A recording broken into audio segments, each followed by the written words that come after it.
Ons gaan saam as predikante weer na die lewe van Jesus kyk en die avontuur van ons roepings gaan ons met mekaar deel en saam reis. Ons gaan onsself verdiep in die woord en ons gaan ons vaardighede om mense te help om die woord te verstaan verbeter. 'n Lekker tyd om saam te kuier. Kom ontdek weer jou ou klasmaats as ons lekker reunie gehou van elke jaargroep. Ons gaan saam kuier, eet en lekker lag.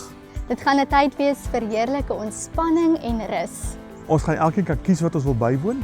Jy kan besluit, wil ek kreatief wees, wil ek met mense tyd spandeer, wil ek alleen wees, of wil ek in die Bybel iets lees, of wil ek bid met mense, of wil ek lekker kuier en gesels, die keuse gaan joune wees. 4 dae van lekker saam kuier om vir jou dankie te sê en te sê ons waardeer jou. Die datum wat jy moet oophou is die 24ste tot die 28ste Augustus.